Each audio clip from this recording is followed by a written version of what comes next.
Senator Hatch, this question will go to you. What legislative accomplishment in your last term will help you in your role as a U.S. Senator to promote individual state autonomy? Well, first of all, let me just go back. I have to tell you, on Hill Air Force Base, it was Jake Garn, Orrin Hatch, and Jim Hansen who stopped it from going to California because Clinton wanted to put Hill Air Force Base down there because they had 55 electoral college votes.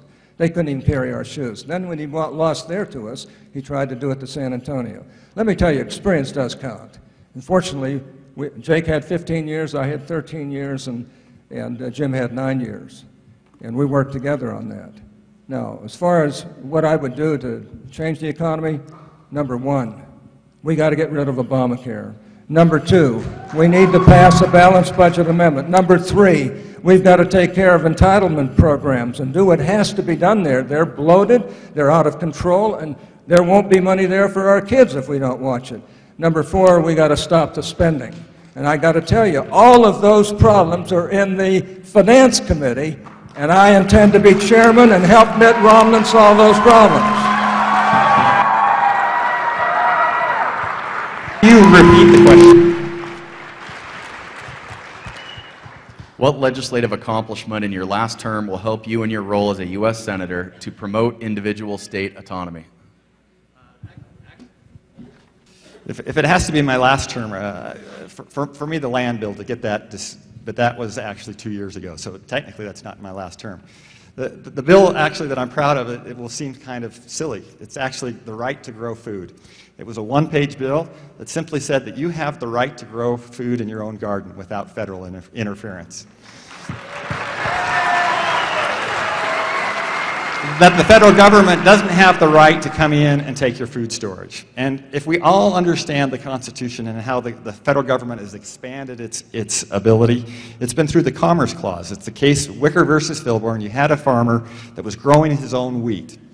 The federal government said, we have the ability to regulate it.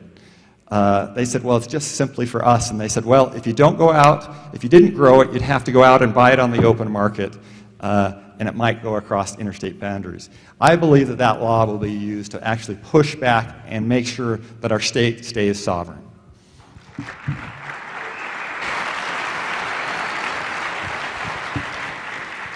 You know, when I ran for the legislature, I ran on entitlements, that I was going to get in and fix them. The legislative accomplishment I'm most proud of was this last year. We took one of the biggest entitlement programs in the country in Medicaid, worked for a year, got all the providers together, got every advocacy group together, and I ran legislation, and the legislature and the governor helped us pass it. We passed it unanimously. We are the first state in the country to cap Medicaid spending and to return that program back to the states. We're working through that right now with the federal government to allow us to do the last bits we need to make that happen. Now, folks, that is the kind of reform I got elected to do, but it's a reform that Washington for decades has ignored.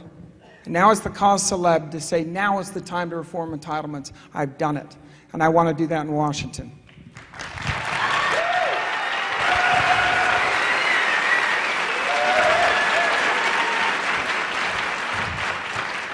Allow me to say this. I'd give anything if we had a 75% control of the United States Senate. We could put anything through, I'll tell you. We do have that up in the state Senate, and I'm glad we do. And I do think these two gentlemen have worked very well up there. They deserve a lot of credit for what they've done, and I have a lot of respect for them.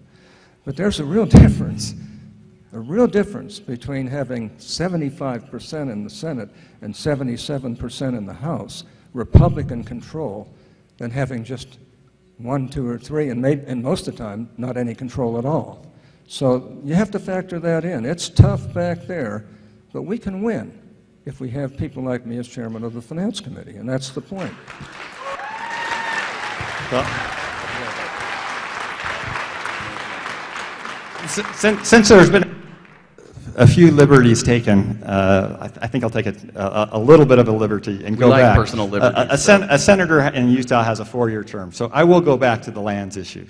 For me, it is key. I would trade the $5.2 billion that we get every year from the federal government for access to our lands. 2 years ago, I passed model legislation that one of the things that everybody is talking about this election cycle is getting their lands back. That was because of the Patrick Henry Caucus and a bill that I and Representative Sumption ran. I believe that that is absolutely key. If you look at Article 1, Section 8, 17 of the U.S. Constitution, it specifically forbids the federal government from owning more than 10 miles square within I'll have to explain that later to you. Sorry. Go ahead. Final rebuttal here, Senator Liljenquist.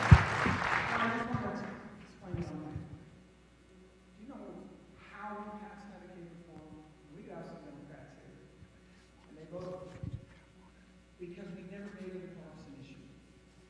These issues we face are not partisan, they are reality issues. I followed the main course through it. We've got it with data. We saw by 2020 when we closed down 300 universities. Then I went with every single person one by one. People who I've never poked in the eye, blamed them for our problems. And we got consensus around the bill and passed it unanimous. That has to happen in Washington, D.C.